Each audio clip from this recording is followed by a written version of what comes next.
นั่งขัดสมาธิก็ได้นั่งพับเพียบก็ได้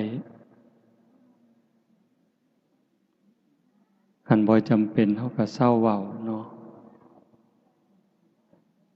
แต่มาว่าเฮาฟังธรรมบางหันก็ได้ความรู้ได้ความเข้าใจไปหลายแล้วล่ะแต่มาเลยคิดว่าบ่เทศน์เนาะพาไม่ออกนั่งสมาธิจักหน่อยก็คือสิดี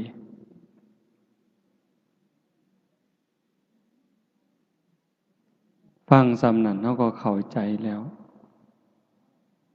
ความรู้เฮาก็ได้หลายอยู่ที่จริงเฮาฟังประจำอยู่แถวนี้อย่างน้อยๆก็2สถานี3สถานีวิทยุที่ส่งมาได้ยินได้ฟังได้ทำความเข้าใจมาหลายยังอยู่อย่างเดียวคือการยกระดับดวงจิตดวงใจเจ้าของให้มันอยู่กับศีลกับธรรมอาตมาก็บ่เข้าใจทั้งหมดดอกว่าญาติโยมเป็นจังใดการเป็นการอยู่การดำรงจิตดำรงใจมันเป็นจังใดแน่เพราะว่าแต่ละหม่องแต่ละบอนแต่ละชุมชนมันบ่คือกันเท่าที่อาตมาเห็นอาตมาวิเคราะห์โดยความรู้สึกว่ามันบ่เฮ็ดอีหลีปานใดบ่เว้าถึงผู้อื่นนำเด้เว้าถึงเจ้าของนี่เป็นหลักบ่ค่อยได้เฮ็ดคำว่าได้เฮ็ดนี่คือบ่ได้ฝึกใจอีหลีบ่ได้ฝึกปล่อยฝึกวางเฮ็ดไปตามเรื่องซื่อๆเอาแต่บุญเอิ้นว่าเอาบุญแต่ว่ามันบ่ละบาปพอปานใดบุญก็เฮ็ดบาปก็ทำสัตว์ทั้งหลายจึงเวียนว่ายตายเกิดบ่จบบ่สิ้นคือเฮาได้งานนี้อันนี้เป็นตนาอนุโมทนาสาธุตั้งใจกันอีหลีโยมไม่ออกก็ออกเพิ่นไปนิมนต์แต่โดนๆอันตามธรรมดาอาตมาก็ลืมมันลืมซุมื้อ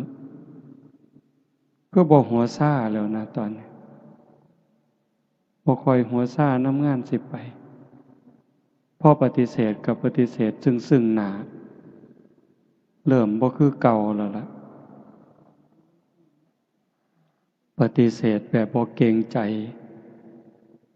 คืนบ่ได้ก็รับแล้วก็ทำท่าลืมขี้คร้านนะโยมคิดว่ามันซ้ำเก่าเทศแล้วก็ซ้ำเก่า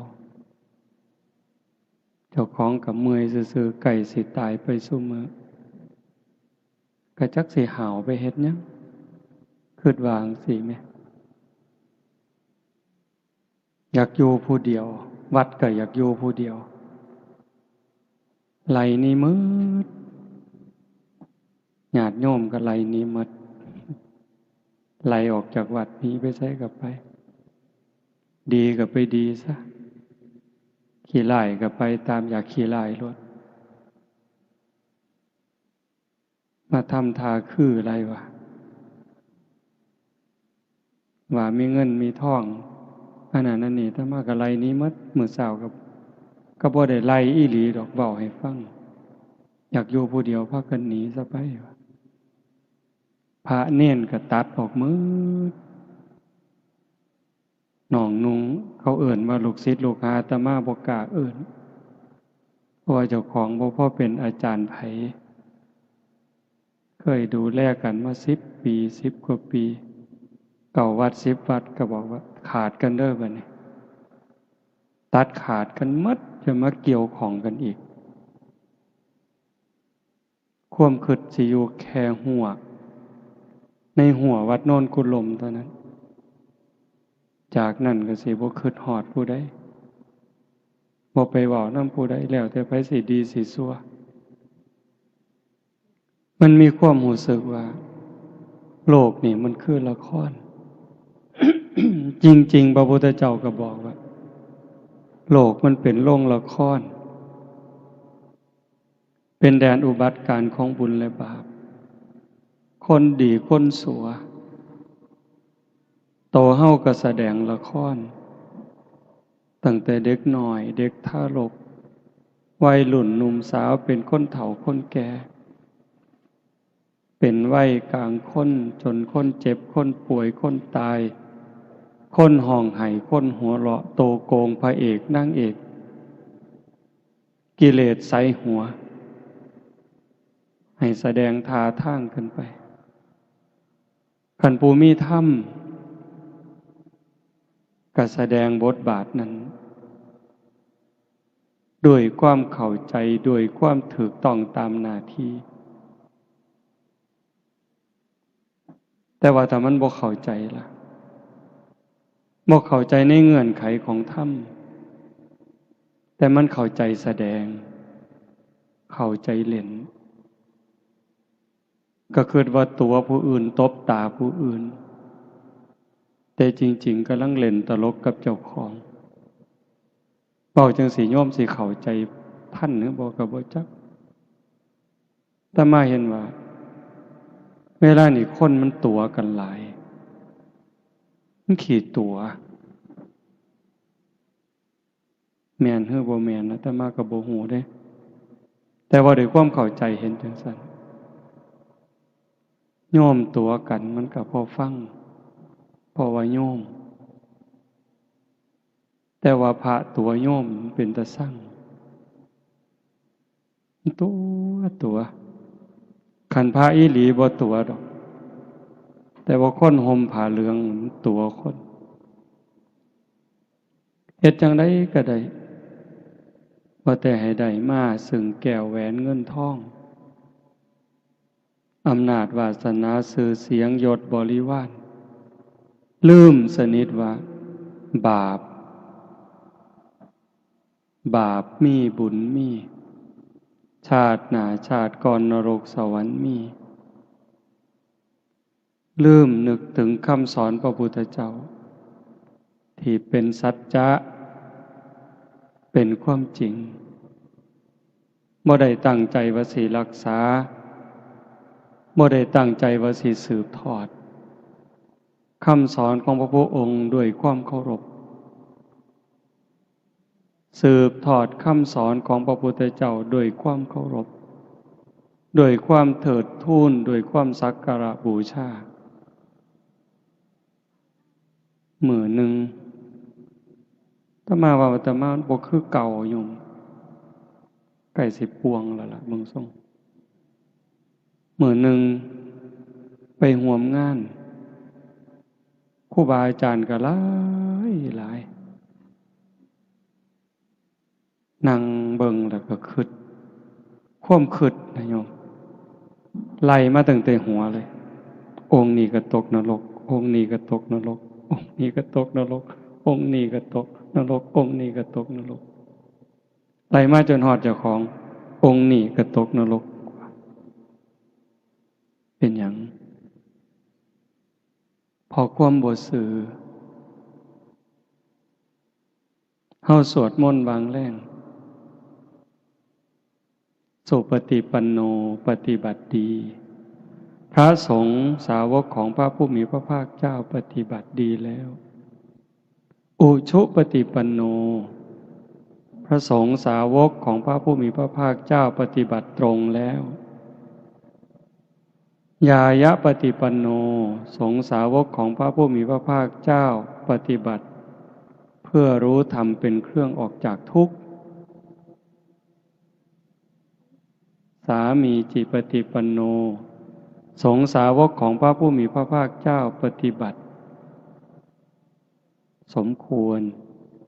แก่การต้อนรับแก่การกราบไหว้ แต่ว่าเบิ่งเข้าไปลึกๆไปเนี่ย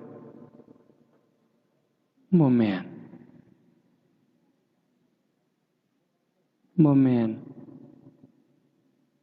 อย่าว่าแต่227เลยตั้งแต่หาข้อก็บ่ครบอาตมานี่ผู้หนึงบ่ครบแม่นหยังก็เลยว่าโอ้ยคือเป็นตาบาปแท้เนาะบอกจังซี่ญาติโยมก็อย่าตกใจเด้อย่าห่อเหี่ยวโยมมันได้บุญหลายกว่าพระอยู่แล้ว บอกแนวนี้ครูบาก็อย่าเครียดคิดบอกเลยคิดโยมหากินเองเนี่ยเขาเจ้าของน้ำเจ้าของพักเจ้าของบักไม้เจ้าของ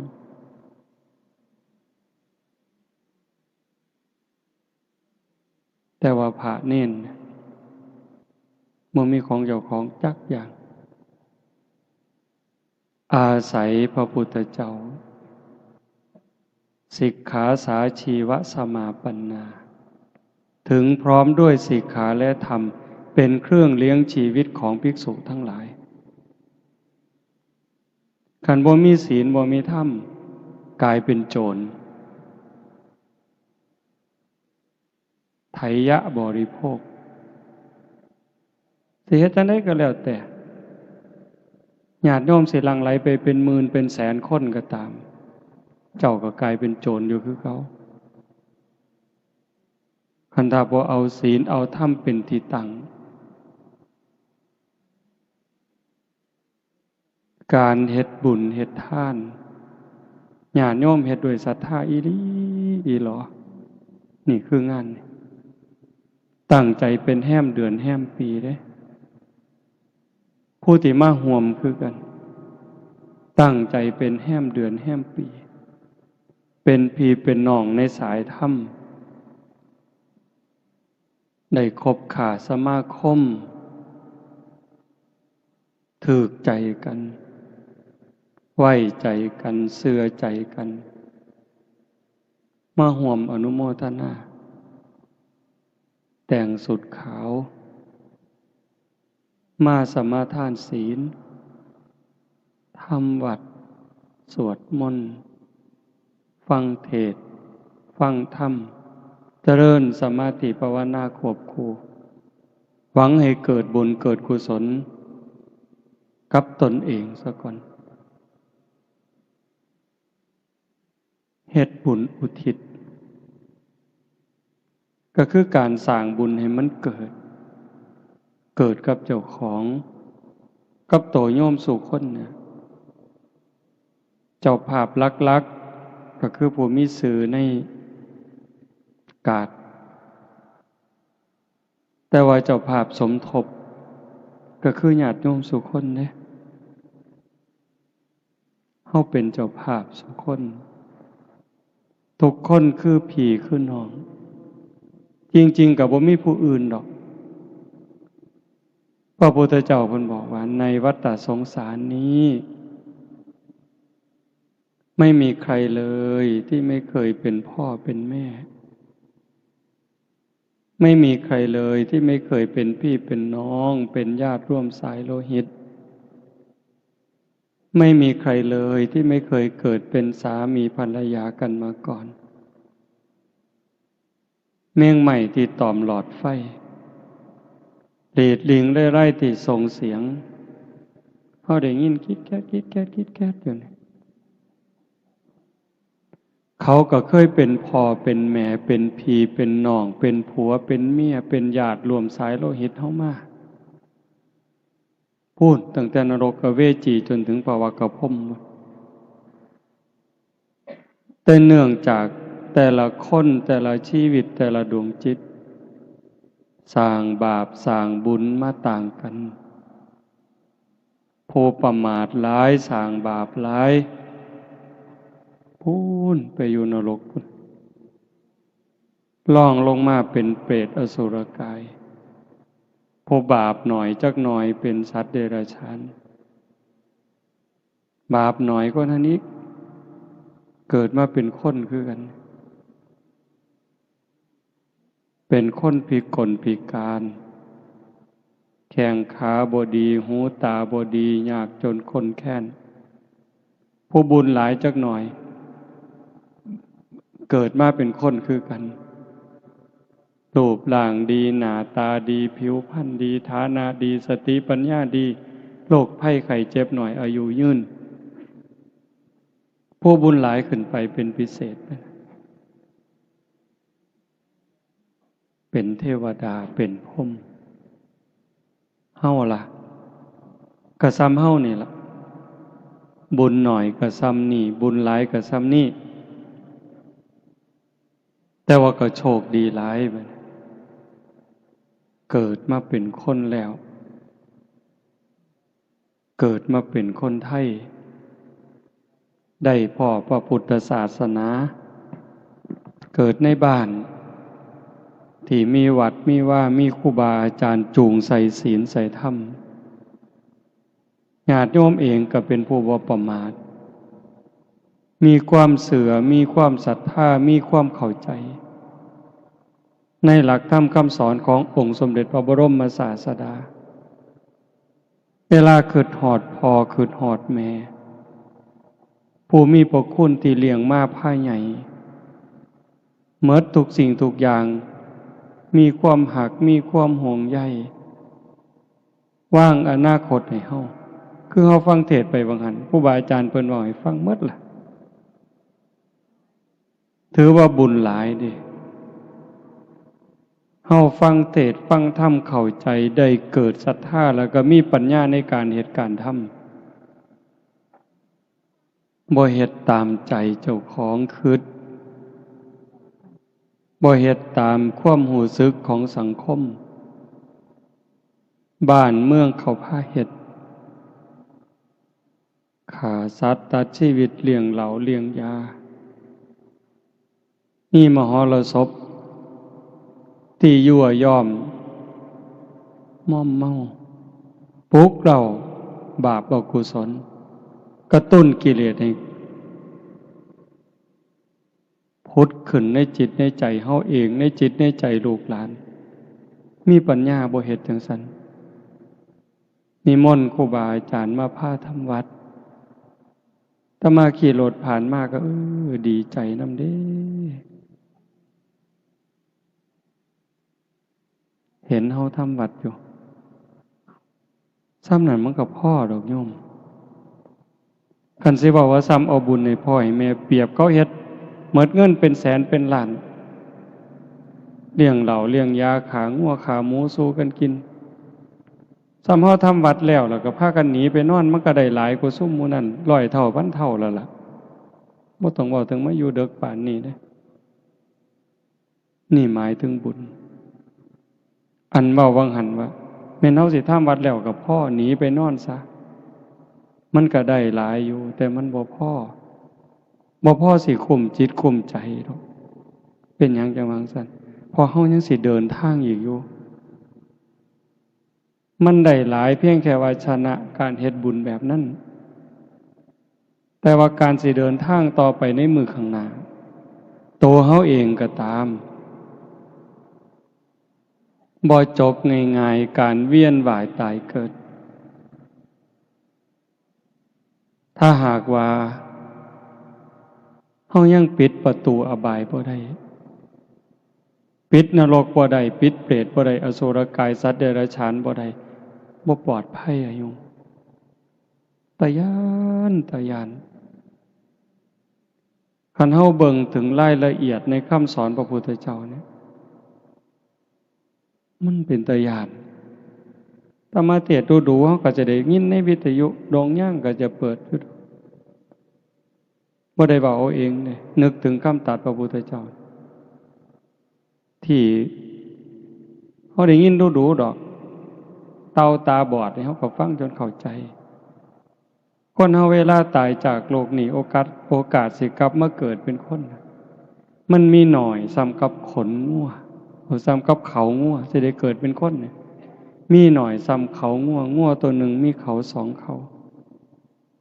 แต่สิไปตกนรกเปรตอสุรกายสัตว์เดรัจฉานหลายสับ กับขนงัวอันนี้ก็อีกอันนึง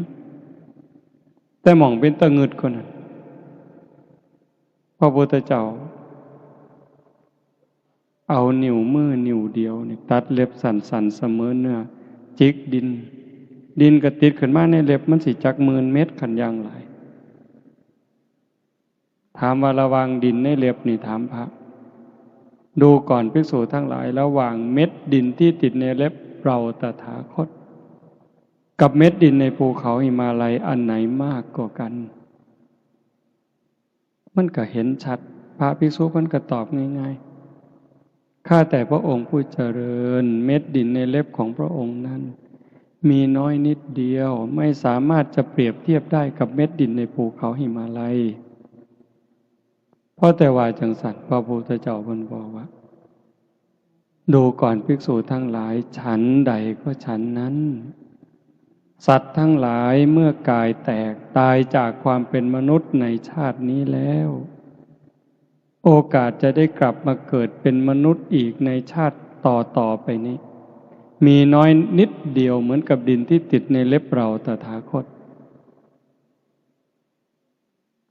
แต่ส่วนใหญ่จะไปแออัดยัดเยียดกันอยู่ในนรกบ้างเปรตบ้างอสุรกายบ้างสัตว์เดรัจฉานบ้างมากมายเหมือนเม็ดดินในภูเขาหิมาลัยโยมว่ามันซ้ำใด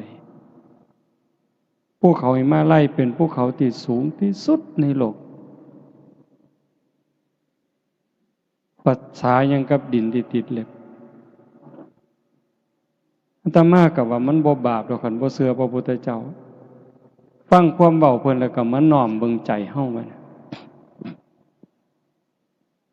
ความคิดความอ่านความรู้สึกการกระทำทางกายวาจาใจที่ถึงพร้อมโดยเจตนาคนเขาได้ดีนี่เฮาอนุโมทนาหลายหรืออิจฉาหลายสรรเสริญคนย่องคนโดยความจริงใจกับเว้าโดยความแข่งดีแข่งเด่นอันใดหลายกว่ากันเห็นบ่ใจเฮาได้คำเว้าคำจาเป็นไปเพื่อความหักความสมัครสมานสามัคคีสรรเสริญยกย่องโดยความจริงใจ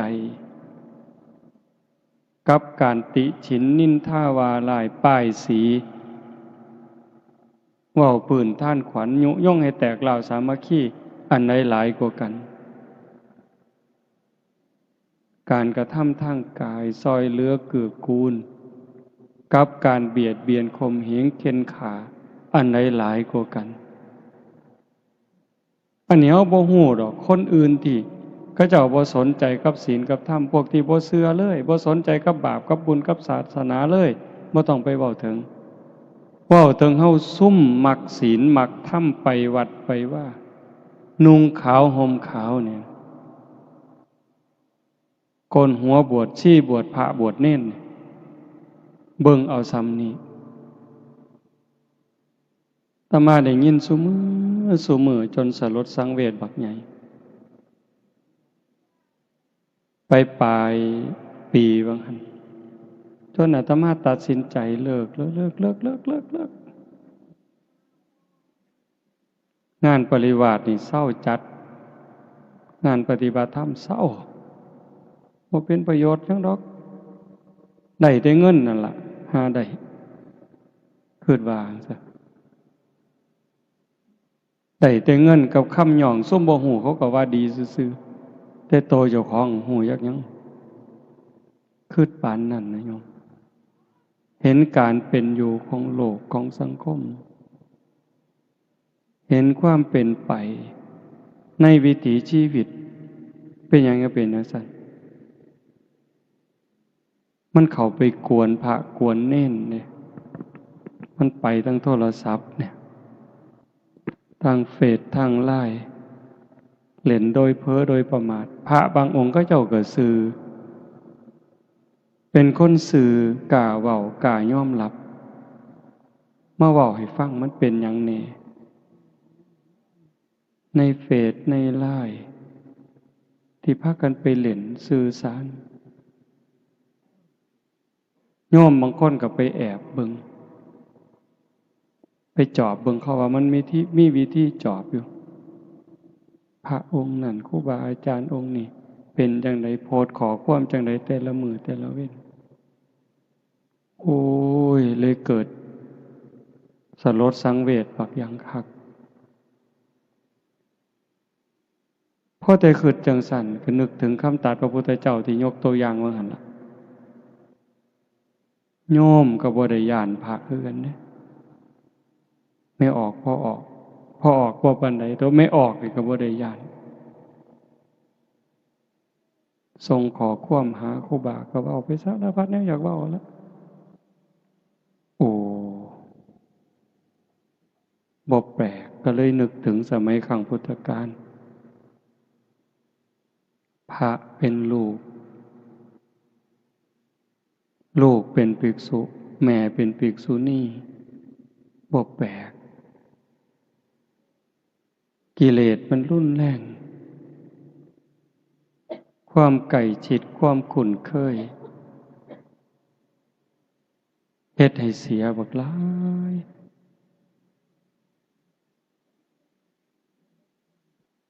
ก็เลยมาเบิ่งว่ามันสิไปไสบัดนี้จังว่าถามญาติถามโยมบ่อยๆแล้วก็บอกญาติโยมเสมอว่าฮักเจ้าของบ่ให้ฮักเจ้าของหลายๆเด้อรู้ตนเจ้าของหลายๆห่วงใยเจ้าของหลายๆคำว่ารู้ตนเจ้าของฮักเจ้าของห่วงใยเจ้าของนี่อย่าห่วงร่างกายหลายกว่าจิตวิญญาณซุมื้อคนดูแลสุขภาพร่างกายดีหาแนวกินดีๆอยู่หม่องสำบายเสื้อผ้าหนาแพร่ดีๆยาบำรุงยารักษาเขามีหอดคอร์ดชะลอไว้วางมือก่อนนี่บ่มือว่านบ่จักจือบ่ได้ความจำอาตมาเสียไปอีกแล้วปีกายเขาว่าเป็นความจำเสื่อมมันกลับมาเสื่อมอีกแล้วกระสร้างมันดอกก็เจ้ามาเป็นหมอหรอกหมอ2-3 คนเมื่อวันที่31คือส่วนมาสวดมนต์สุดท้ายว่าบ่ได้อยู่ไปเรียนคอร์สเข้าคอร์สอบรมพิเศษคอร์สชะลอไว้ก็แม่นคนซุมื้อพยายามสิต่อสู้กับธรรมชาติต่อสู้กับความจริงเริ่มตั้งแต่ต่อสู้กับความแก่ความเฒ่าบ่ยอมง่ายเด้ตั้งแต่ผมก็บ่ยอมให้งอกมันงอกก็ยอมก็แม่นอยู่อยากให้มันงามก็บ่เป็นหยังหนังเหี่ยวก็เฮ็ดให้มันบ่เหี่ยวก็แล้วแต่สิหาวิธี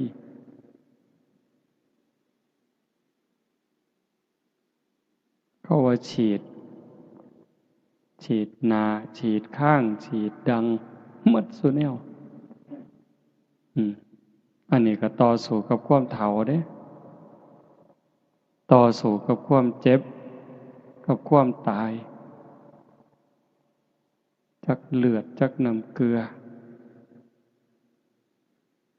ใส่ออกซิเจนผู้บางคนตามธรรมชาติก็ตายแต่เฮิงแต่ว่าเอาเครื่องซอยไว้คอมพิวเตอร์ซอยไว้แต่บัดสุดท้ายก็สู่บ่ได้คือเก่าพระพุทธเจ้าสอนให้พิจารณามีความเกิดเป็นทุกข์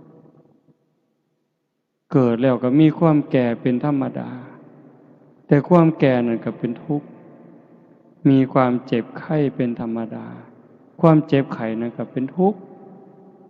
มีความพลัดพรากเป็นธรรมดาจากสิ่งหักสิ่งแพงแต่ แต่ความผัดผากนะก็เป็นธรรมดาทุกคนต้องผัดผากมีความตายเป็นธรรมดาทุกคนก็หนีบ่พ้นพระพุทธองค์จึงให้สอนให้เฮาเข้าไปหาความจริงเรียนรู้ความจริงแล้วก็เตรียมตัวรับอย่างมีสติอย่างมีปัญญาคือโยมผู้เป็นเจ้าภาพมื้อนี้แหละตั้งใจเฮ็ดกองบุญกองอทะเพื่ออุทิศถึงพ่อแม่ผู้บังเกิดเก่าผู้มีพระคุณไล่บ่หมดดอกบุญคุณเพิ่นนั้นตั้งแต่เรื่องเล็กๆน้อยๆแค่ความหักความห่วงใยเฮาก็ใส่บ่หมดดอกโยมบ่เว้าถึงว่าเพิ่นเลี้ยงจนใหญ่กาหน้าบ้านมอบทรัพย์สมบัติให้เด้เพียงแต่ความห่วงใยห่วงอนาคตลูกสิเป็นจังใดสิมีอยู่มีกินน้ำเขาบ่สิมีหน้าตาในสังคมบ่สิซอยเหลือเจ้าของได้บ่เกิดจากความห่วงใยเพิ่นจึงขนขวายทุกสิ่งทุกอย่างลูกก็จังมีมื้อนี้พ่อแม่เพิ่นคือกันพ่อแม่เฮาก็คือกันสิยากดีมีจนหาเช้ากินค่ำแม่ก็ตั้งขอทานเลี้ยงชีวิตพ่อแม่ก็มีความหักความห่วงใยต่ออนาคตของลูกเห็นบ่จังซั่นเฮาได้ตั้งใจเฮ็ดกองบุญกองกุศลเพื่ออุทิศถึงเพิ่นนี่มันถูกแล้วที่เฮาบ่เฮ็ดตามเขาว่าบ่เฮ็ดตามกระแสของสังคมเฮาพยายามสิเฮ็ดตามคำสอนพระพุทธเจ้ามันเพียงพอสำหรับการให้ทานสิเกิดบุญเกิดกุศลนี่โยมสิฟังอาตมาเว้า2อย่างมันพออีกอันหนึ่งก็ว่ามันบ่พอสำหรับการเฮ็ดบุญมันพอแล้วสำหรับการสิอุทิศส่วนบุญส่วนกุศลเฮาหาพระอริยเจ้าบ่ได้เฮาก็หาครูบาอาจารย์ที่เฮาคิดว่าเพิ่นมีข้อวัดปฏิบัติงดงามตามสมควรพาฝึกพาหัดเว้าให้ฟังเฮ็ดให้เบิ่งแม่ชีแม่ขาวมีความสำรวมกายวาจาใจเฮาหาได้ดีที่สุดในเวลานี้นอกจากการให้ทานเฮาก็มีการสมาทานศีลรักษาศีลปฏิบัติตามสิกขาบทที่พระพุทธเจ้าเพิ่นตรัสเพิ่นสอนมีการสำรวมระวังกายวาจาใจให้เป็นปกติให้เรียบร้อยให้งดงามอันนี้กลายเป็นเนื้อหน้าบุญเด้นอกจากนั้นตัวเฮาเองก็ได้มีการฟังมีได้การเจริญภาวนาสำรวมจิตสำรวมใจตรงนี้มันส่งผลหลายแต่ที่ว่ามันบ่พอนั่นก็หมายความว่าคันเฮายังปิดประตูอบายบ่ได้เฮาก็ว่างใจบ่ได้อุ่นใจบ่ได้ว่าเฮาสิปลอดภัยในวัฏสงสารเนื่องจากจิตเฮามันกลับกรอกอีหลีรักษายากที่สุดอย่าให้ใจเจ้าของเนี่ยอาตมาก็คือกันความคิดความอ่านแต่ละเวลาหน้าที่เนี่ยบ่อยู่กับหล่องกับรอยแม้กระทั่งว่าเป็นพระเขาสมมุติให้เป็นพระสมมุติให้เป็นครูบาอาจารย์แต่บางเทื่อความคิดความรู้สึกมันเป็นตาอยากอายอยากอายคิดบ่คือครูบาเห็นบ่คันสิว่าแต่ครูบาเพิ่นโยมก็ถามโยมมึงว่าโยมคิดคือโยมบ่แต่ว่าด้วยความเข้าใจลึกๆความรู้สึกของอาตมาว่าโยมส่วนใหญ่นี่ย่านบาปหลายกว่าครูบาอยู่เด้นั่งเถื่อเด้อโยมนั่งเถื่อสำรวมระวังย่านบาปย่านกรรมกว่าครูบาอยู่เด้ครูบามันลึงคันถ้าครูบาย่านบาปบ่กล้าซื้อเลขดอกโยมบ่กล้า คันครูบาย่านบาปบ่กล้าบอกเลขแท้ๆอันนี้โยมกับจะเสือเนี่ยได้คิดเบิ่งเนี่ยสิรวยไปหยังเขาก็บ่ได้ซื้อน้ำก็บ่ได้ซื้อไฟก็บ่ได้เสียกุฏิก็บ่ได้เซาแต่ว่ายังซื้อเลขนำเขาไปเล่นมวยตู้เล่นบั้งไฟไปไกลเลยถ้าย่านบาปบ่กล้าเห็นบ่อันนี้บ่ได้มีเจตนาว่าให้กันเด้เพียงแต่ว่าถึงว่าในใจเนี่ยมันยังเอาบ่ออกคันเห็นไม่ออกผู้สีใกล้ๆครูบาก็ลักขึดแนวบ่คือเด้แต่ว่าไม่ออกบางคนบ่กล้าได้เว้าน้ำพระก้มหน้าได้เด้หลายหม่องหลายบอนที่เขาเจ้าฝึกดีๆเวลาบ่น้ำครูบานี่ลบตาก้มลงปั๊บย่างสวนทางกับครูบานั่งพับเพียบก้มหน้าลงปั๊บบ่กล้าเงยหน้าเบิ่งพระเห็นบ่นั่นคือแนวมันเป็นตาย้านก็ย้านไว้ระวังไว้คนโบราณเพิ่นสอนดีแต่ว่าซุมื้อมันเริ่มผสมประสานผู้ย้านก็ย้านผู้บ่ย้านก็บ่ย้านเลยเล่นเว้าหยอกเว้าหัวสนิทชิดเชื่อต่อปากต่อคำตาน้อยตาใหญ่ถ้ามาเคยว่าสิจกตามันได้ยังไงบอกเลยมาเล่นตาสมตาวันนี้จกตาเดี๋ยวนี้ปานนั้นนะโยมโลกมันก็จังเป็นอยู่จังซี่ความเดือดร้อน ความบ่เป็นสุขบ้านเมืองก็ขาดระเบียบวินัยวัดว่าก็เริ่มโรยล่าลงโรยล่าลงมันเป็นจังไดนั่นคือเอาใจออกทางศีลทางธรรมแต่บ่ได้หมายความว่าศาสนาหมดเด้บ่หมดบ่เสื่อมบ่มีเสื่อมบ่เคยเสื่อมแล้วก็สิบ่เสื่อมคันเฮ็ดดีเฮ็ดถูกต้องมื้อนี้บุญกุศลคือเก่าคุณธรรมคือเก่าอากาลิโกปฏิบัติได้ให้ผลได้ไม่จำกัดการจังว่าโยมพอออกไม่ออกพากันเฮ็ดงานบุญนี่ดีใจเห็นโยมพอออกเพิ่นนั่งสมาธิตั้งแต่บุญผู้อื่นสิหัวสิหาวแล้วบ่หัวซ่านั่งนิ่งนี่ได้บุญนำเพิ่นโยมไม่ออกเจ้าภาพก็นั่งนิ่งตั้งแต่มาได้บุญนำจังซี่ถูกต้องไงโยมเฮาเอิ้นผู้ใฝ่ศีลใฝ่ธรรมญาติธรรมผู้เชื่อในบาปในบุญหวังในบุญในกุศลมาตุ่มมาห้อมมันเป็นเวลาสั้นๆ10 กว่าชั่วโมงตั้งอกตั้งใจบำเพ็ญเพียรภาวนาฟังเทศน์นี่สิฟังก็ได้บ่ฟังก็ได้ดอกอาตมาว่าฟังก็ได้บ่ฟังก็ได้เบิ่งลมหายใจเข้าเบิ่งลมหายใจออกคันได้ยินเสียงก็ตั้งสติฟังแค่เสียงมันกระทบหูแล้วก็ดับลง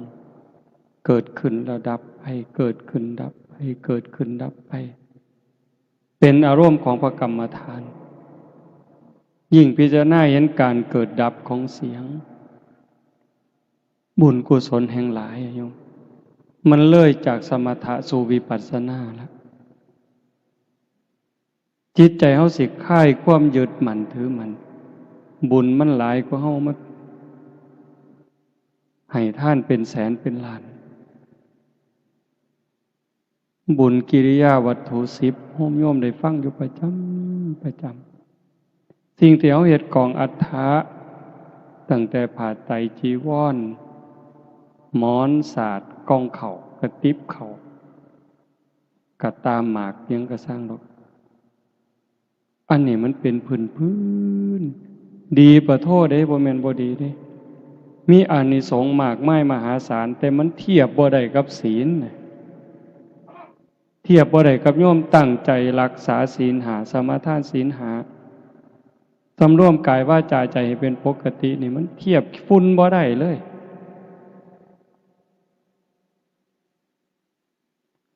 ท่านนี่มีองค์ประกอบบักหลายหนึ่งของให้ท่านนั้นบริสุทธิ์บ่ขันของให้ท่านบริสุทธิ์ผู้ให้บริสุทธิ์บ่ผู้ให้บริสุทธิ์แล้วผู้รับบริสุทธิ์บ่เอา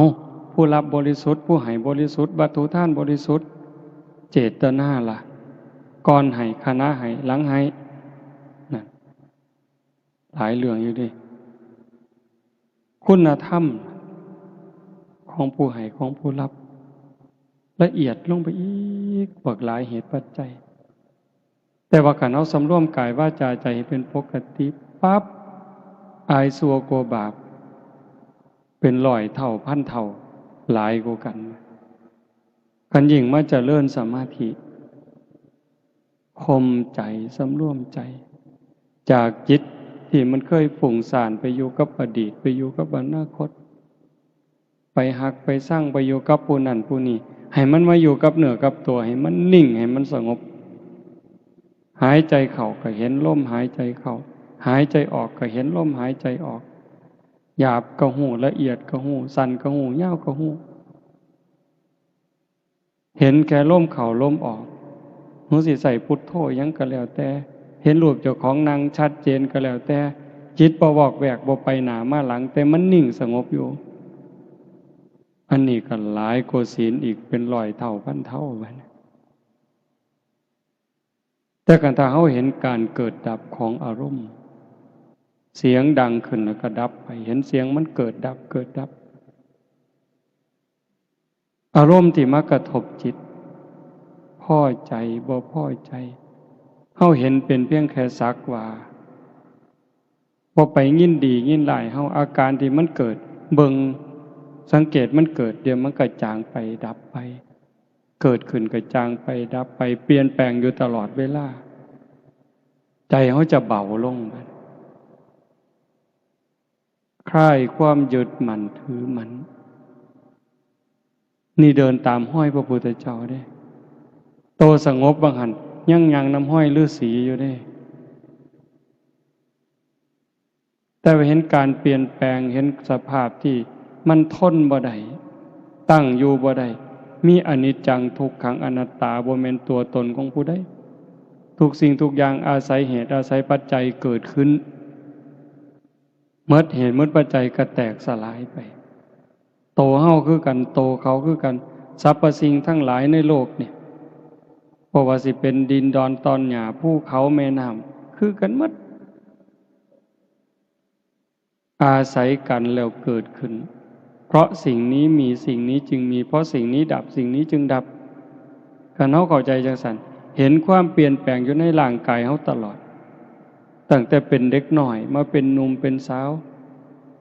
ผมก็เปลี่ยนแปลงร่างกายผิวหนังก็เปลี่ยนแปลงหูตาก็เปลี่ยนแปลงเห็นความที่ทนอยู่บ่ได้ในสังขารร่างกายพิจารณาถึงความแตกดับร่างกายก็คือการสังขารที่เป็นส่วนร่างกายสังขารที่เป็นส่วนจิตใจคือกันหมดสัพเพสังขาราอนิจจาสวดมนต์ทำวัดเห็นปะสังขารคือร่างกายจิตใจและรูปธรรมนามธรรมทั้งหมดทั้งสิ้นมันไม่เที่ยงเกิดขึ้นแล้วดับไปมีแล้วหายไปเฮาบ่ว่าแต่ปากเฮาพิจารณาเบิ่งมันก็ชัดเจนอยู่มื้อนี้มันก็เป็นคือกันสัพเพสังขาราทุกขาสังขารคือร่างกายจิตใจและรูปธรรมนามธรรมทั้งหมดทั้งสิ้นมันเป็นทุกข์ทนยากเพราะเกิดขึ้นแล้วแก่เจ็บตายไปบ่แต่ปากเฮาพิจารณาตามอีกสัพเพธัมมาอนัตตาธรรมทั้งหลายทั้งปวงทั้งที่เป็นสังขารและมิใช่สังขารไม่ใช่ตัวไม่ใช่ตนไม่ควรถือว่าเรา ว่าของเราว่าตัวว่าตนของเราพิจารณาจังสิมันสิถอนนะโยมคันว่าแต่ปากว่าจนตายก็บ่เกิดประโยชน์แต่คันพิจารณาให้มันซึ้งมันก็สว่างเด้แต่มันก็อาศัยกันน่ะตัวความสงบอย่างน้ำห้อยฤาษีที่ว่าว่างั้นมันก็จะเป็นแห้งทรงให้เฮาเห็นห้อยพระพุทธเจ้าได้คิดอยู่จังหนึ่งอยู่ว่าอยากส่วนพี่ส่วนน้องส่วนญาติส่วนโยมว่าปีพ.ศ. 2559เนี่ยเป็นปีฝึกตาย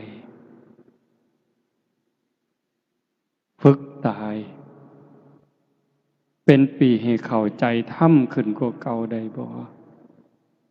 หน้าตาบ่ต้องไปหัวซ่ามันดอกไผสิหักไผสิสั่งไผสิศรัทธาบ่ศรัทธา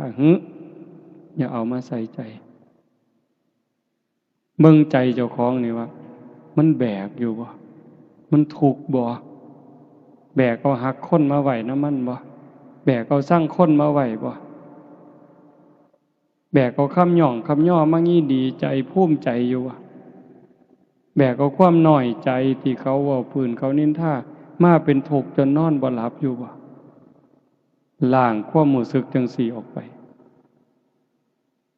ตายก่อนตายเป็นปริญญาตายก่อนตายใครได้รับเป็นอันนับว่าจบสิ้นการศึกษาเป็นโลกุตระหลุดพ้นในโลกาหยุดเวียนว่ายสิ้นสังสารวัฏบนพระพุทธเจ้าสอนเฮาจังซี่สิ่งที่เฮาเป็นเฮาอยู่นี่คือการกำลังก้าวย่างกำลังเดินทางตามห้อยของพระพุทธเจ้าที่จะมาเว้าแนวนี้เพื่ออยากให้ญาติโยมได้เห็นได้มีกำลังใจถึงแม้เฮาสิเกิดถ่ายพุทธันดรก่อนพุทธกาลเฮาได้มีโอกาสสร้างน้ำทำบุญได้มีโอกาสได้ฟังเทศน์ฟังธรรมได้เข้าวัดเข้าว่ากล้าหาญจนกระทั่งนุ่งขาวห่มขาวมาแจกข้าวหาพ่อแม่เนี่ยฟังเทศน์ฟังธรรมเฮ็ดต่างบ้านต่างเมืองเพิ่นในยุคปัจจุบันนี่กล้าหาญมาปานนี้บ่ถอยหลังเด้บ่ถอยหลังบ่เสียดายบาปบ่เสียดายดอกการสิได้เด่นได้มวลบ่เสียดายความมวลความงันคำว่าจังสี่หมายความว่าจังไดแม่นอยู่ดอกเฮาบ่จ้างหมอร้องหมอลำบ่จ้างหนังมาเบิ่งก็จริงแต่ว่าความสนุกสนานเว้ากันเพื่อได้หัวนี่อันนี้ก็ไปบ่ทันรอดเด้หาเรื่องสนุกสนานมาเว้าพอได้หัวได้หาวกันดีบ่เฮาก็ว่ามันบันเทิงแต่เฮาเบิ่งพระพุทธเจ้าไปแม้กระทั่งหัวจนเห็นแขวก็บ่มีพระพุทธเจ้าเด้พระสาวกคือกันพระอรหันต์เพิ่นคือกันคันเห็นสิ่งที่แปลกประหลาดสิ่งที่อัศจรรย์อย่างหลายเพิ่นก็เพียงแค่แย้มที่มุมปากเห็นบ่เพียงแค่แย้มแต่ผู้เห็นพระภิกษุนำกันเห็นก็สิถามเป็นหยังอาจารย์ยังเป็นจังซั่นอย่างพระลักขณะ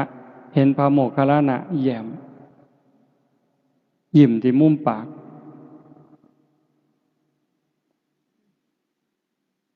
ถามจังซั่นพระโมคคัลลานะเพิ่นว่าบ่ตอบดอกสิตอบต่อเบื้องพระพักตร์ของพระพุทธเจ้า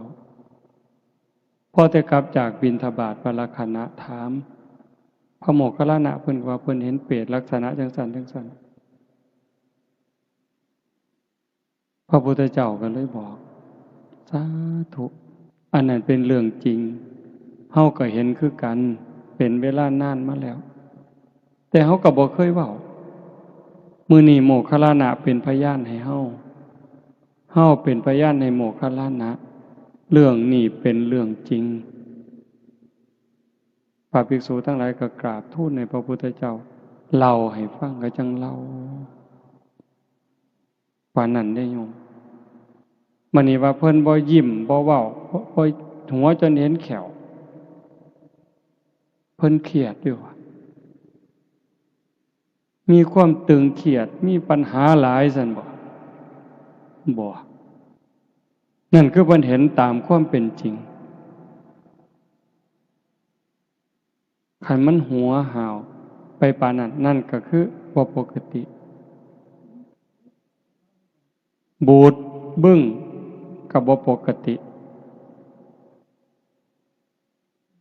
คือบ่ติดสายบ่ติดขวาบ่บูดบึ้งแล้วก็บ่ล่าเริงจนเกินคันล่าเริงก็เบิกบานในศีลในธรรมผู้เบิกบานมันม่วนในใจได้โยมเบิกบานในใจเด้บานส่ำใดไม่ออกเคยเป็นหนี้คนแล้วใส่หนี้คนหมดบ่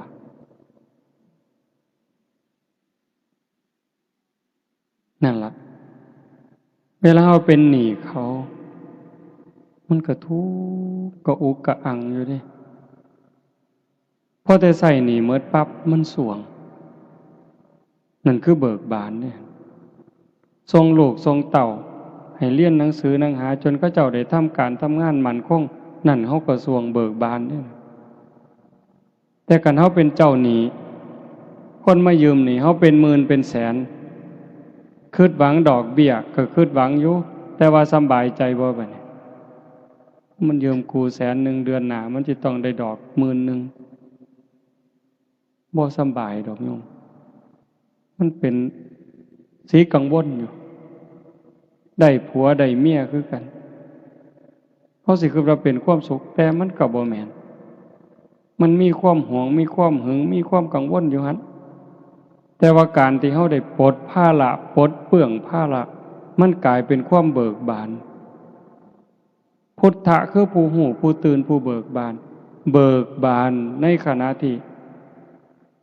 มีคุณธรรมตนเองประพฤติปฏิบัติอบรมบ่มจิตบ่มใจจนกระทั่งเห็นว่าพ้นอบายแล้วบ่ตกนรกอีกบ่เป็นเปรตอีกอสุรกายอีกสัตว์เดรัจฉานอีกอย่างหน่อยๆก็เกิดเป็นคนบ่เกิน7 ชาติ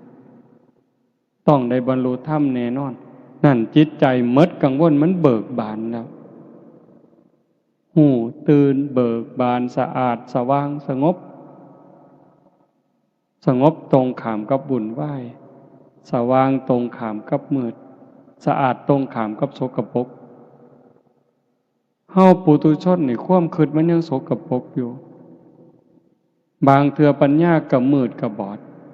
หาทางออกบ่ได้วุ่นวายอยู่ตั้งเทื่อนั่งสมาธิตัวตรงคือแต่ว่าภายในใจวุ่นวายเหตุจังใดบัดนี้ญาติโยมเฮาสิก้าวไปสู่จุดนั้นได้นับเบิ่งวันเวลาของชีวิตที่เหลือไว้มันน้อยอายุที่เพิ่มขึ้นนั่นคือวันเวลาของชีวิตที่เสียไปคันเว้าจังซี่ม่วนบ่บัดนี้ว่าโอ้ยได้อายุ40แล้วได้หลายปานใดปีนี้เพิ่นถามกันเด้ได้หลายปานใดล่ะยายปีนี้80โอ้เจ้ายืนเนาะเพิ่นสิยืนหยังใกล้สิตายแล้วนั่น ได้80เพิ่นว่าที่จริงมันเสียไป80เด้อฮะวันเวลาอายุที่เพิ่มขึ้นตัวเลขเพิ่มขึ้นแต่เวลาของชีวิตที่เหลือมันน้อยท่านบ่บัดนี้อันเฮ็ดบุญนี่มันสิพอได้ที่เว้าเนี่ยแม่ขาวแม่ชีโยมพอออกไม่ออกมาร่วมประพฤติปฏิบัติงานกองกฐินเนี่ยอันบุญนี่มันพอได้แต่ว่าการยกจิตยกใจ เพื่อให้สูงจากอำนาจของกิเลสเป็นเรื่องยากอาตมาก็เฮ็ดบ่ทันได้โยมจังว่ามันเป็นตารู้ตนคันเว้าจังซี่เป็นตารู้ตนเจ้าของหลายหลายเป็นหยังเพราะว่าเฮาบ่มจิตบ่มใจยังบ่ทันพอฝึกสติยังบ่ทันพอจิตเฮาเกิดดับทียิบทียิบเพิ่นว่าชั่วรัดนิ้วมือเนี่ยชั่วรัดนิ้วมือเดียวเหยียดนิ้วมือออกก็กำเข้าแค่นี้นี่จิตเกิดดับแสนโกรธขณะ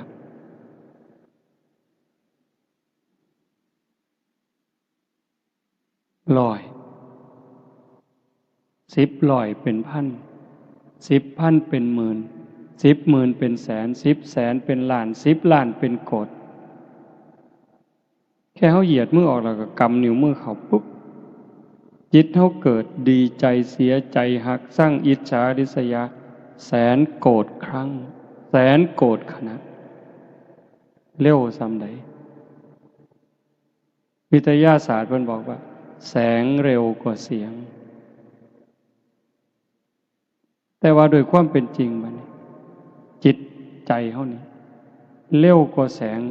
โบกหูจักหมื่นเท่าแสนเท่าผู้ใดเคยไปเมืองนอกตามไปกรุงเทพนี่คิดฮอดกรุงเทพปั๊บฮอดละผู้ใดเคยไปประเทศลาวคิดเบิ่งเด้อล่ะฮอดผู้ใดไปประเทศอินเดียคิดฮอดปุ๊บฮอดละผู้ใดเคยไปอเมริกาอังกฤษลองคิดเบิ่งติฮอดละเห็นบ่ไวส่ำใดหายใจเข้าเทื่อสิสุดจิตเฮาเกิดไปเท่าใดเกิดหากเกิดสร้างกันสงบมันบ่ได้คมมันบ่ได้ปึ๊บบัดเจ็บไข้ได้ป่วยเป็นจังไดโยมกะวนกะวายส่ำใดคันบัดเฮาสิตายล่ะรักษาจิตบ่ได้มันปวดเกินมันเจ็บเกินมันทรมานเกินเฮาบ่ฮู้เฮาสิตายย้อนโรคหยังคันโรคเจ็บโรคปวดโรคทรมานข่มเวทนาบ่ได้จิตดิ้นรนแฮงตายในขณะที่ทุกข์มันไปอบายแน่ๆคันว่าสันเลือกไหลตายดีบ่นอนหลับตายเลยบ่ต้องลุกก็บ่ฮู้อีกล่ะว่าไหลตายนี่ผู้ไหลตายเขาในลักษณะใดห้องโหโพสังกาบ่นิมิตก่อนตายเป็นจังได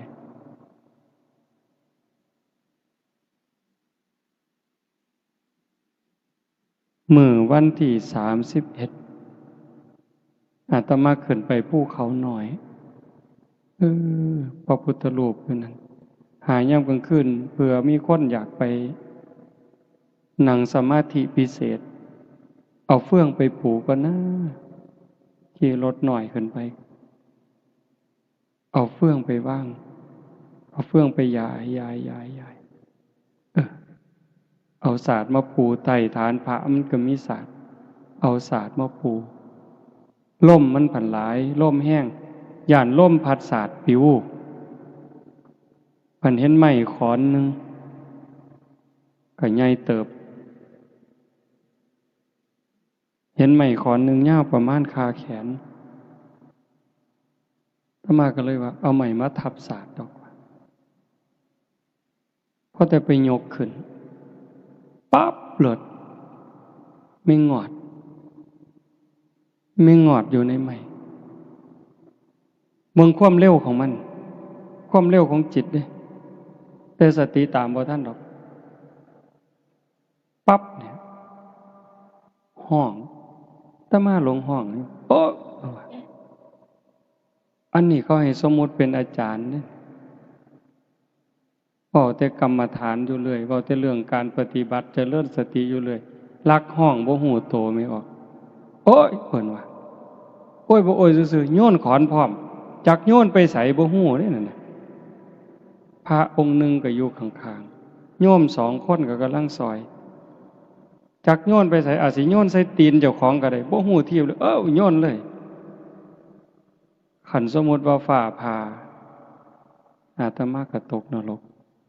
คือจังไดก็ตามสมมุติว่าไม่งอดตอดแล้วตายตอนนั้นบวชมา28 ปีได้โยม เขาเอิ้นอาจารย์ลาวีเด้ เขาเอิ้นปกครู่เด้ขี้ร้ายบ่หมู่เจ้าว่าเห็นบ่ขี้ร้ายบ่นี่เป็นตาอยากอายบ่โอ้ยเป็นตาอยากอายคักเด้อคุยบ่ได้โยมมื้อนี้เฮาไปเฮามาขี่รถขี่เรือไปหันไปนี้สิพากันเปิดเพลงฟังสำบายโอ้ยบ่แม่นดอกโยมกินข้าวกินน้ำสิอ่อนซ้อนน้ำแซ่บอยู่นั่นบ่แม่นหาแค้นเขาตายเด้ไปไสล่ะในเมื่อควบคุมจิตบ่ได้ตรงนี้เป็นตาย้านโยมถ้าเอาถึงบุญนี่มันคักอยู่แล้วแต่ว่าคนเฮ็ดบุญมันก็ตกนรกเห็นบ่พระนางมัลลิกาพระมเหสีของพระเจ้าอุเทนก็อาตมาจำบ่ผิดเราเฮ็ดบุญมาบักอย่างคักบักอย่างหลายแต่จิตดวงสุดท้ายไปเฮ็ดบาปคิดเห็นบาปนิดเดียวตกนรกเอลกาปัตตนาบวช20,000 ปีเด้โยม20,000 พรรษาเด้บ่ได้บวชขี้เล่นๆเด้บวชประพฤติปฏิบัติหวังเป็นพระอรหันต์หวังหลุดพ้นพุ่นเด้บัดใจสิขาดบวช20,000 ปีเนาะเอาบักอย่างคักหวังบรรลุธรรมเป็นพระอรหันต์แต่ว่าจิตดวงสุดท้ายบัดใจสิขาดภาพที่ตนเองเฮ็ดตะไคร่น้ำขาดมันปรากฏมันกับสำคัญอยู่ในอันบุญมันบ่คือเห็นเด้คือเห็นตะไคร่น้ำพันข้อมันเกิดนิมิตมามื้อนี้ยังเป็นนาคอยู่เด้ผู้ใดสิซอยไผบัดนี้โยมสะเดาะเคราะห์นี่ซอยได้บ่เสริมดวงนี่ได้บ่รดน้ำมนต์นี่ได้บ่ให้ครูบาอาจารย์องค์นั้นองค์นี้เฮ็ดให้ได้บ่มีทางอัตตาหิอัตโนนาโถตนแลเป็นที่พึ่งแห่งตนวิริเยนะทุกขมัจเจติบุคคลสิล่วงพ้นจากความทุกข์ได้ย้อนความเพียรของผู้นั้นเองญาติโยมมาเฮ็ดงานบุญเฮาบ่ให้ความบันเทิงแบบโลก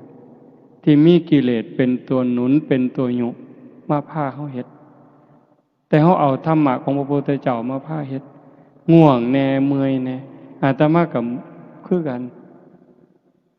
ตั้งแต่ขึ้นมาอาตมาหายใจบ่อิ่มมันอยากตายอยู่เลยยังค่อยรับตาเว้าไม่ออกอยู่ทั้งหน้าสิซ่อมๆรับตาเว้าหายใจเอาลมเห็นบ่แต่ปานนั้นจิตใจก็บ่ทันนิ่งนะใกล้ๆตายนี่มันยังซอกแซกซอกแซกซอกแซกเว้าไปนำคิดนั่นคิดนี่ไปนำเด้มันเร็วอ่ะโยมมันเกิดดับเร็วกว่าแสงชั่วรัดนิ้วมือเกิดดับแสนโกรธขนาดจึงเป็นเรื่องยากบ่แปลกที่พระพุทธเจ้าว่า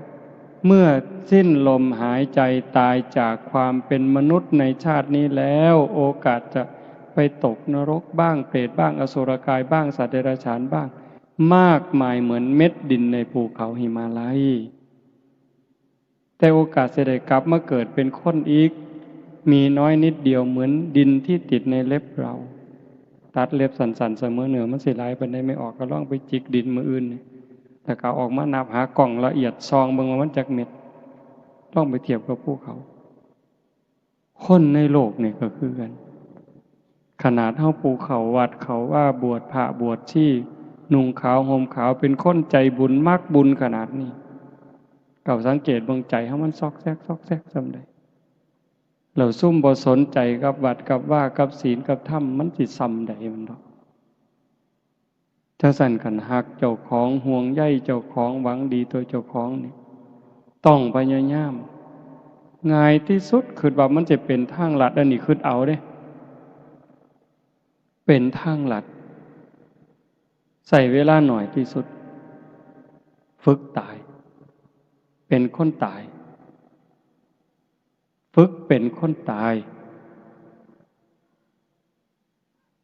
เขาด่าให้เขาให้ให้เขาจมให้เขาเอาเปรียบก็บอกว่ากูตายแต่หึงแล้วมึงอยากได้ยังก็เอาไปรวดได้บ่ย่ายจังสิด่าก็ด่าไปรวดมึงด่าคนตายดอกกูบ่มีความรู้สึกดอกเป็นจังไดได้ง่ายบ่แนวนี้คิดง่ายอยู่แต่เฮ็ดยากสิย่องสิย่อสิให้รางวีรางวัลให้หยังมากก็ให้มาโลดแต่มึงให้คนตายดอกบ่ยินดีนำคันผู้ใดเฮ็ดได้เร็วเท่าใดแห่งแต่ดีจังว่าคันคือพวกอยู่วัดมื้อเช้าอาตมาก็เว้าอยู่เด้มื้อเช้ามันยังเป็นวันที่3อยู่เนาะเป็นวันอาทิตย์วันเริ่มต้นตั้งแต่มื้อนี้พวกโยมอยู่วัดพวกแม่ชีมื้อยังพวกนี้บ่ปากจังอยู่นำอาตมาได้คือบ่ปากเลยอยู่จนเป็นพรรษาจนออกพรรษาอาตมาก็บ่เคยถามชื่อบ่เคยฮู้บ่เว้านำเขาเจ้าก็บ่เว้าอีหลีก้มหน้าก้มตาเฮ็ดเวียกอย่างเดียวปัดกวาดเช็ดถูนั่งเวลาย่างสวนมาอีกก็นั่งก้มหน้าซอกงอกเด้อแต่ลุต้นลุตนลังเตื้อเพราะว่าคันบ่เอาจังสั่นมันบ่ได้มันทุกคนก็อยู่ในวังวนของกิเลสตัณหาทั้งหมดคันบ่ฝึกบ่ฝนบ่เขี่ยวเจ้าของเต็มที่ยากกินแซ่บอาตมาก็หายมันบ่ปกติอาตมาเกินบ้าอยู่เด้แซ่บหลายก็จมอันสิมาหม้อน้ำแซ่บน้ำนัวอยู่นี่ห้วยหนีวะโลด มันเป็นจังได๋รู้เพราะว่าเป็นห่วงเจ้าของนำห่วงทุกคนมันเป็นตาย้านโยมที่เว้าเป็นจังได๋อันตายเนี่ยมันก็เป็นตาย้านอยู่แต่อาตมาว่าหลังตายเป็นตาย้านกว่าเป็นหยังจังว่าจังซั่นในขณะที่เฮาเป็นอยู่นี่ทุกข์ใจเฮาก็เคยทุกข์มาแล้วผัวตายเมียตายลูกตายพ่อแม่ตายเฮาก็ทุกข์มาบ่แห้งอ่ะล่ะแม่โยมแม่อาตมาเสียตั้งแต่ปี52คิดพ่อมื้อนี้ลังเทื่อน้ำตายังออกอยู่ดิเวลาคิดอยากให้ขึ้นมาอาตมาก็คิดหาเรื่องซื่อๆเด้คิดเห็นความบอกความสอนคิดเห็นความหักความแพงที่เพิ่นมีเท่านั้นมันก็ไหลแล้วน้ำตาเห็นบ่ทุกข์ย้อนพ่อแม่ตายพี่น้องตายของหักของแพงเฮาเคยมาแล้วเฮาก็ทนได้มันชินแต่ว่าคันทุกข์หลังตายคันไปตกนรกก็ยุ่งมีหรือบ่มีก็สร้างล่ะแต่อาตมาเชื่อยังอเวจีมหานรกอยู่กับไฟบ่มีช่องว่างของความร้อนไฟคือกับไฟทานกะกะคือไฟแก๊สจัดๆร้อนเสมอต้นเสมอปลายชั่วกับชั่วกันเอาซำใดบางเทื่อเพิ่นก็นรกภูเขาเหล็กกิ่งมาในทิศทั้งสี่เขามากระทบกันบดเฮานี่ขาดเครื่องมุนกับหมองรถอันนี้เป็นตาย้านบ่คันเป็นเปรตหิวตลอดน้ำเลือดน้ำหนองไหลส้มเป็นตาย้านซ้ำใดถ้ามาว่าได้เป็นตาย้านขันมันดีที่สุดก็คือพยายามฝึกฝนอบรมบ่มจิตบ่มใจถอนหักสั่งบ่ต้องได้บ่ต้องเสียคันมันได้ก็สมมุติว่าได้ก็ใส่ไปตามนั้นมีไปตามนั้นแต่บ่เอามาแบกว่าของกูจนเป็นทุกข์เสียก็บ่แม่นว่าเสียดายว่าของกูจนต้องเป็นทุกข์ต้องนำเอาคืนต้องตามยื้อต้องแย่งต้องฟ้องลงฟ้องศาลให้ได้กลับคืนมาก็บ่ให้มันเป็นถึงขนาดนั้นขันปล่อยได้ว่างได้จิตใจว่าเป็นทุกข์นั่นคือใจลอยเด้ ใจลอยขึ้นสูงขึ้นจากอำนาจของกิเลสตัณหาการทำบุญนี่เป็นพื้นฐานเฮาสวดอยู่ประจำดอกสัพพปาปัสสะอาการนังการไม่ทำบาปทั้งปวงนี่เบื้องต้นเลยเว้นจากการเฮ็ดบาปเพราะว่าบาป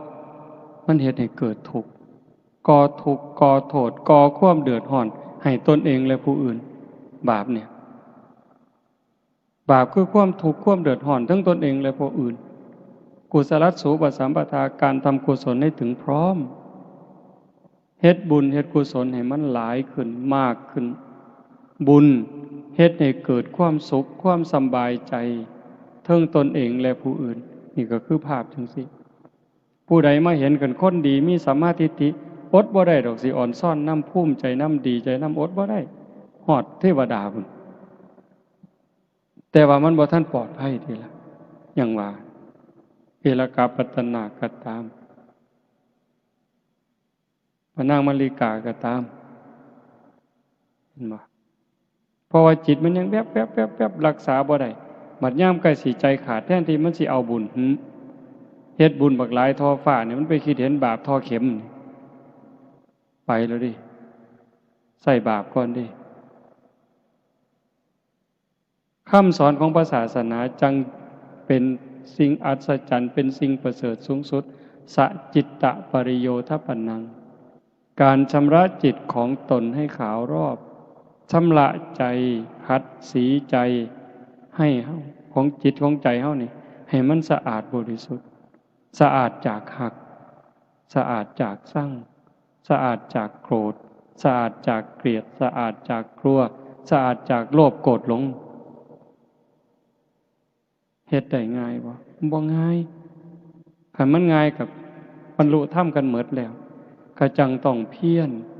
การให้ทานเนี่ยเป็นอุบายเพื่อเอาชนะความขี้ทีคันเฮาสิว่าเอาบุญก็หมายความว่าการให้ทานนี่เฮ็ดให้เฮามีอยู่มีกินเกิดชาติหน้าชาติใหม่สิเป็นคนร่ำคนรวยคนสวยคนงามนี่ว่าเอาบุญบ่ให้เกิดแต่คันว่าตามห้อยพระพุทธเจ้าไปการให้ทานเป็นอุบายเอาชนะความขี้ทีขี้เหนียว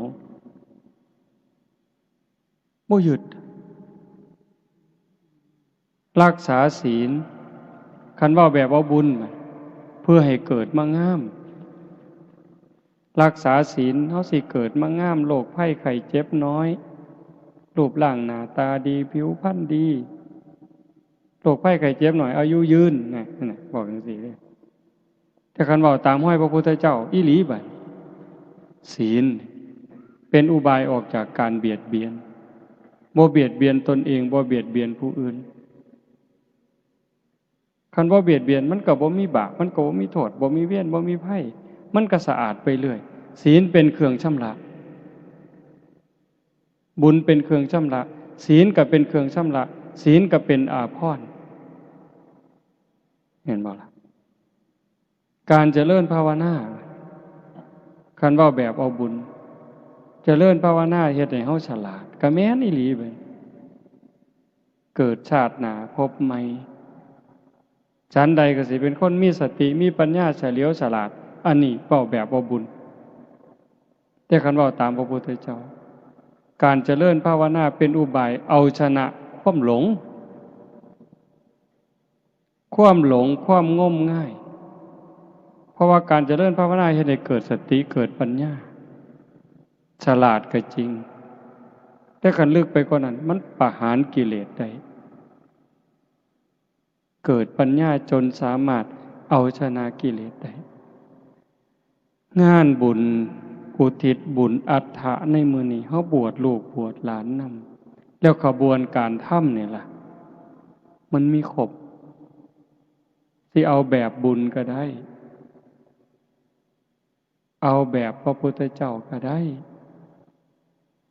ท่านเพื่อให้ร่ำให้รวยอุทิศถึงพ่อแม่ก็บ่ผิดขันคักไปกว่านั้นท่านเพื่อเอาชนะความขี้ทีคนขี้ทีมันท่านบ่ได้ขันแม่นท่านก็หวังหลายกว่าเก่าท่านหาบาทอยากถือเลขรางวัลที่1พูนปวงบ่บัดนี้เจ้าว่า ท่าน10 บาทท่าน100 บาทก็ฟังแต่เขาสิอ่านชื่อคันเขาบ่อ่านชื่อก็นอนบ่หลับยามมื้อเช้าไปถามผู้ใหญ่บ้านเป็นหยังบ่อ่านชื่อข่อยเพิ่นว่าบ่แม่นแต่โยมเด้อาตมาก็เป็นโง่โง่ยังว่าเป็นตาบักกอกเขกคือหยังนี่ ทำบุญจังซี่กันเขาบ่เว้าชื่อถึงเจ้าของมันคือบ่ว่าเพิ่นยังว่าอยู่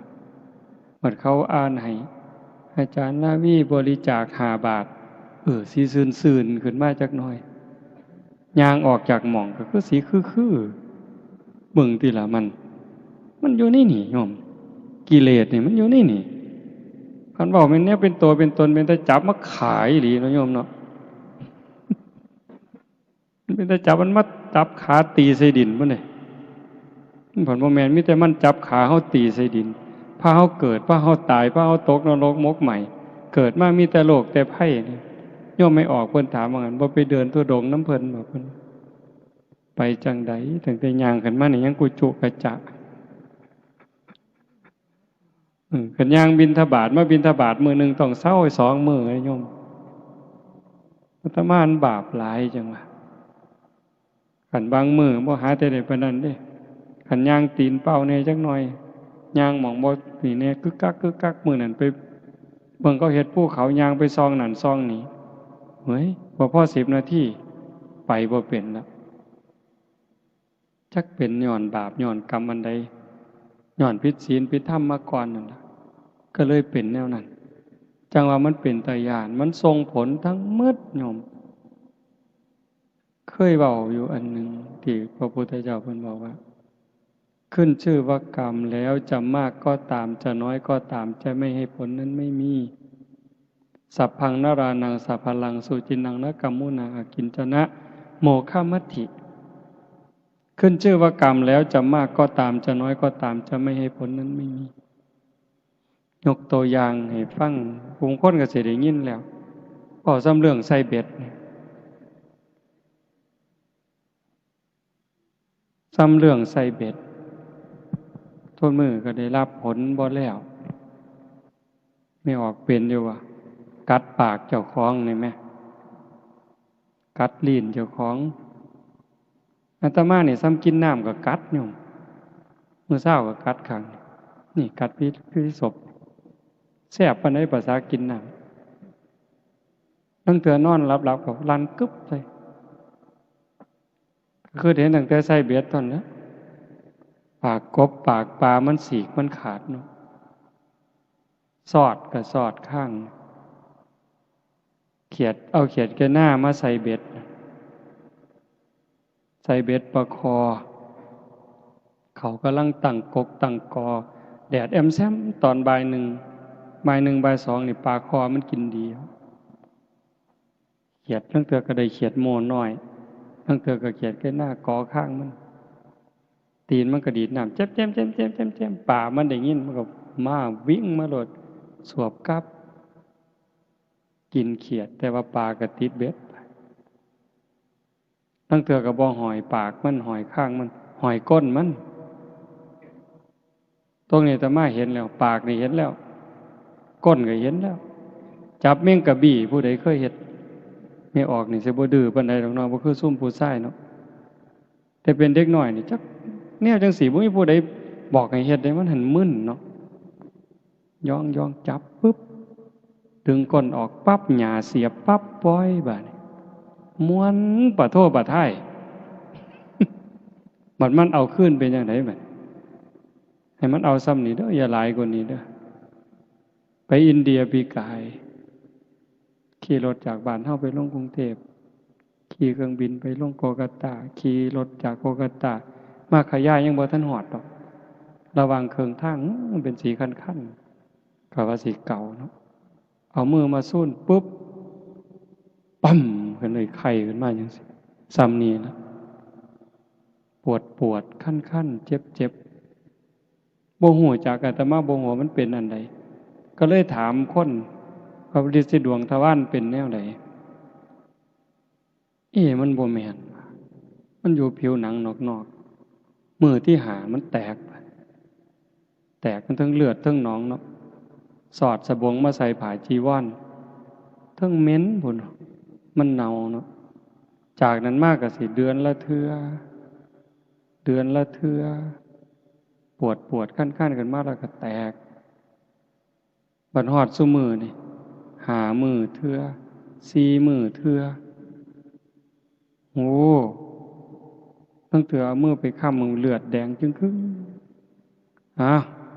เอาไปโหลดเด้อเขียดเลยว่ะมึงที่ละโยมภาษาซ้ำนี่ได้นี่อันเธอไปตัดขี่ไก่เดือนเป็นขู่เป็นถังใส่เบ็ดกบเบ็ดปลาแบบนี้โอ้จากมันสิมาเอามือได้เด้นี่ตั้งแต่เป็นเด็กหน่อยก็ย่านแน่บ่ย่านแน่ดอกเฮาก็ว่าอยากให้พ่อแม่ได้กินตั้งแต่เพิ่นมีไก่สิขาไก่สู่เพิ่นกินทั้งย่านทั้งหานเพิ่นตีค่อยๆตีแห้งๆมันยังจะตายยากบัดนี้ปวดหัวสันตัวบัดน่ะอีหลีอะโยมเอาโดนฟื้นตีทั้งเธอสิตีก็ย่านมันตายคันบ่ตีก็ว่าสิกินมันตีแห้งมันห้องก็ย่านมันแต่พอสุดท้ายก็เอาจนตายจนได้หั่นล่ะวะมันจะมาปวดหัวอยู่เรื่อยนี้บ่พ้นดอกยายเล็กๆหน่อยๆจังสิเฮาสิใส่แนวใดถามว่าเฮ้ยยายไปสอนได้ปลาลูกคอกก็ว่าแต่เจ้าของหมานล่ะเจ้าหั่นได้หัวขี้โพกระบีบขี้แก๊ดหมานได้เมี่ยงหนังง่อมได้เมี่ยงข้าวสารกับวานใส่ปากโลดดินเงาๆก็หย่ำเลยจักบ้าจักดีเนาะเบิ่งกระไดคนนี่ว่าโอ้คิดไปจะแม่นมันหลายนั่นติเอ้ยนั่นติล่ะเป็นตารู้ตนเฮาก็อ้างว่าบ่ขันบ่เฮ็ดก็บ่ได้กินก็แม่นอีหลีบัดไล่ตั๊กแตนคืออาจารย์เพิ่นว่าว่าหั่นตั้งแต่เป็นเด็กน้อยเลี้ยงงัวไล่ตั๊กแตนมาหักปีกทะลกกันดีดปีกมันแล้วหักขามันแล้วเอาไปกี้กินแล้วก็แล้วบ่เอามาโยนเล่น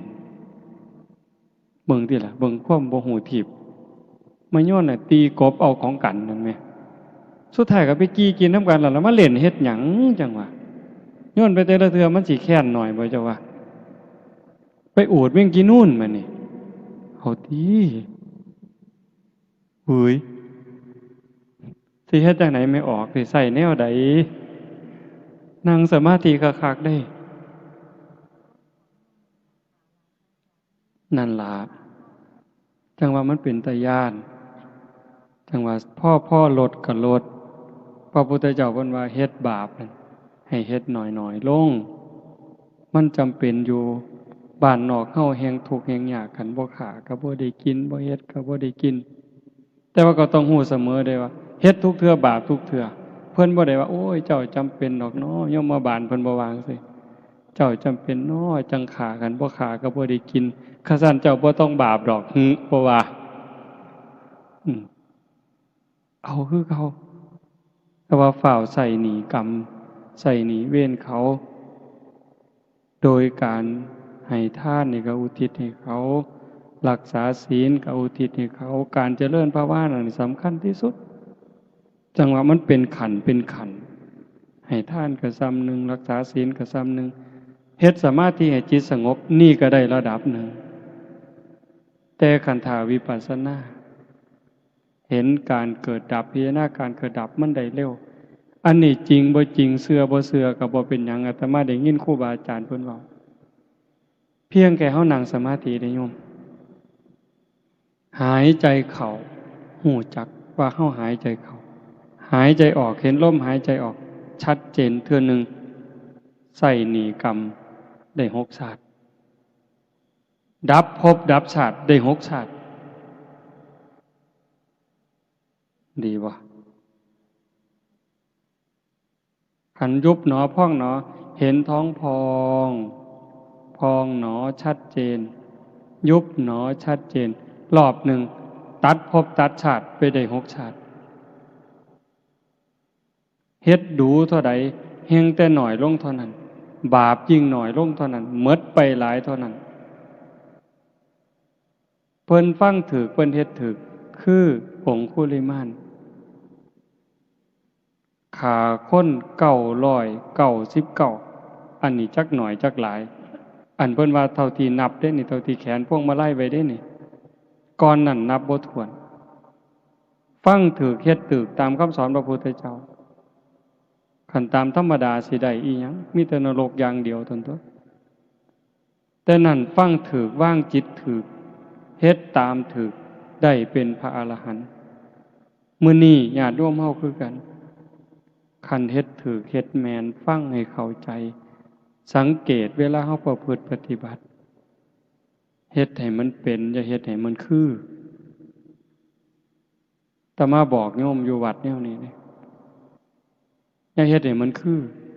นี่คือเพิ่นเฮ็ดให้มันคือเพิ่นแต่เจ้าของบ่เข้าใจมันบ่เป็นประโยชน์เฮ็ดหยังทำหยังให้มันเกิดจากความเข้าใจบ่คือผู้ใดก็สร้างมันเถาะแต่มันเกิดจากความเข้าใจเป็นเหตุเป็นผลน่ะมันสิเป็นประโยชน์สำหรับการซอยเหลือจิตวิญญาณเจ้าของนี่เรื่องจังซี่ให้ญาติโยมได้ทบทวนแต่มาเว้ามาทั้งหมดเนี่ยบ่ได้เว้าเรื่องบุญแจกข้าวเพราะว่าอาจารย์เพิ่นเว้าไปแล้วก็สิองค์ต่อๆไปก็สิมาเว้าผู้ละเล็กผู้ละน้อยเพื่อทำความเข้าใจยิ่งขึ้นแต่มาเลยบ่เว้าในมุมนี้ให้เห็นว่าชีวิตเฮานี่เป็นผู้ที่น่ารู้ตนที่สุดน่าห่วงใยที่สุดทั้งที่เฮาโชคดีเราได้เกิดเป็นมนุษย์พบพระพุทธศาสนาแต่คันเฮาถือเอาประโยชน์บ่ได้ประโยชน์ในที่นี้หมายความว่าอย่างน้อยๆคือปิดประตูอบายบ่ไปตกนรกอีกแล้วบ่เป็นเปรตอีกแล้วบ่เป็นอสุรกายอีกแล้วบ่เป็นสัตว์เดรัจฉานอีกแล้วเฮ็ดจังได๋สิไปฮอดวันนั้นคันเฮาบ่เข้าใจละความโลภความโกรธความหลงบ่ได้มันก็บ่รอดวิธีที่รัดสั้นที่สุดสะดวกที่สุดก็คือพยายามทำหูความรู้สึกคือกับเจ้าของเป็นคนตายแล้วได้ก็บ่งึดเสียก็บ่งึดย่องก็บ่งึดเว้าพื้นก็บ่งึดข่อยตายแล้วนี่นะเฮ็ดจังไดมันสิได้อาตมาก็เฮ็ดบ่ทันได้จังว่ามื้อนี้มาส่วนญาติโยมทั้งเมืองมาหาญาติโยมทุกคนที่มาฟังนำกันเฮ็ดไปพร้อมกันฝึกตายก่อนตายเป็นปริญญาสวนหมกปริญญาตายก่อนตายคันเฮ็ดได้เบาโยมบ่เครียดนำไผบ่สั่งนำไผบ่ม่วนนำไผม่วนนำแต่ธรรมะม่วนโดยบ่ต้องหัวบ่ต้อง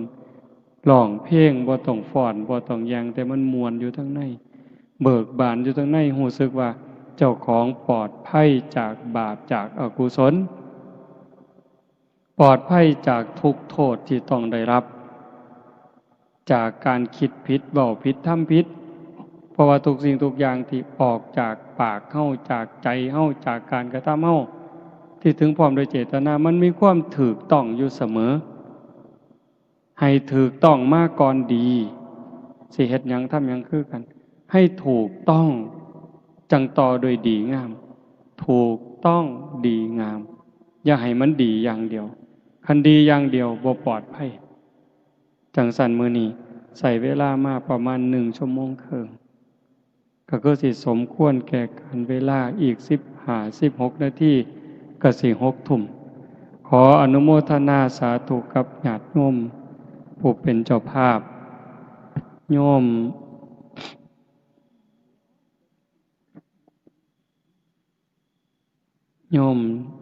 สงวนใจโยมละอองศรีใช่ปัญญาโยมสหัสใช่โยมสาวนีพันโยม ณภาพรจันใสโยมจำเริญโยมคำพันธ์พิเคราะห์กิจโยมต้องพูนเบญจวรรณสีเชียงสาโยมชาติชายอุไลจันใสโยมจาติรัตน์ดวงรัตน์จันใสโยมสมบูรณ์สุปานีสีเชียงสาโยมสุรชัยลาดาชัยปัญญาพร้อมทั้งลูกหลานญาติพี่น้องญาติโยมสุคนพิเศษนาคอยู่ไสบุนี่ออกเมื่อแล้วอธิปัตย์โยมที่ระวัดจันใสบวชจักมือบุนี่จักพรรษาก็เป็นตาลุโตนเป็นตาหนาเห็นใจมื้อนี้อยู่วัดกับผู้หนึงแต่กี้ว่าบ่เอาได้อาตมาว่าบ่เอาได้แต่ก่อนคันบ่บวชตลอดชีวิตนี้อย่ามาไก่บ่เอาดอกบัดเบิ่งไปเบิ่งมาบ่ได้บวชนะมาก็ไปบวชคือเก่าบวชบ่บวชเนาะเบิ่งแล้วเป็นตาลุโตนบัดไปบวชอยู่บางหม่องทำวัดก็บ่ได้ทำบ่ต้องถึงว่าวัดเช้าดอกวัดแลงก็บ่ทำจักอยู่จังไดนั่งสมาธิมันสิได้นั่งบ่เดินจงกรมสิได้เดินบ่บวชแล้วก็หมู่ก็ไปเล่นน้ำนั่งถ่ายมอเตอร์ไซค์หมู่ก็ไปดีดกีตาร์จักหน่อยครูบาก็ขอดีดนำแน่ หมู่มาเล่นน้ำก็เว้าเพื่อนผู้สาวให้ฟังโอ้ยเป็นตารุตนก็เลยให้บวชมื้อนี้ก็มีมาเรื่อยๆผู้ละ7มื้อผู้ละ9มื้อ15มื้อก็จักสิเฮ็ดจังไดโยมเอ้ยแก่บ่ตกแล้วล่ะคันบ่เฮ็ดก็บ่ได้ก็เป็นตารุตนจักหน่อยก็สิว่าบวชมาบ่แห้งแล้วศาสนาพุทธก็บ่มีหยังดอกพากูกินตัวข้าวแล้งเพิ่นสิว่าอีกห่วยก็เลยให้บวชจังซั่นบวชหน่อยก็ให้เพิ่นตั้งใจพ่อแม่ดีญาติพี่น้องดีมีครูบาอาจารย์ดีก็ย้ำเตือนกันเอาแนะนำกันเอาเด้ออนุโมทนาสาธุถ่ายที่สุดก็ขอรัตนาอ้างอิงอำนาจแห่งคุณพระศรีรัตนตรัยคุณของพระพุทธเจ้าพระธรรมพระสงฆ์และอำนาจแห่งบุญกุศลคุณงามความดีที่มีทั้งหมดทั้งมวลในสากลจักรวาลจงหลอมร่วมเป็นตบะเป็นเดชะเป็นพลวะปัจจัยเอื้ออำนวยหนุนส่งดวงจิตวิญญาณของโยมพ่อใหญ่คูณแม่ใหญ่พิมพาจันใสตลอดทั้งปู่ย่าตายายบิดามารดาสามีภรรยาญาติพี่น้องลูกเต่าเหล่าหลานตั้งแต่ชาติก่อนพบก่อนพ่อแม่ในอดีตปู่ย่าตายายในชาติก่อนพบก่อนในอดีตถ้าได้รับหูรับทราบก็จงอนุโมทนาสาธุรับเอาหากบ่สามารถจะรับหูรับทราบได้ก็ขอฝากข่าวบุญข่าวกุศลที่ญาติโยมผู้เป็นเจ้าภาพพร้อมทั้งพี่น้องสุคนที่มาร่วมบุญในมื้อนี้ได้เฮ็ดได้สร้างได้ทำตั้งแต่การให้ทานไหว้พระรับศีลฟังเทศน์ฟังธรรมเจริญสมาธิภาวนาเหล่านี้ฝากไปกับเราเทพเทวดาพระนางธรณีภูมิญาณวิถีอันเป็นทิพย์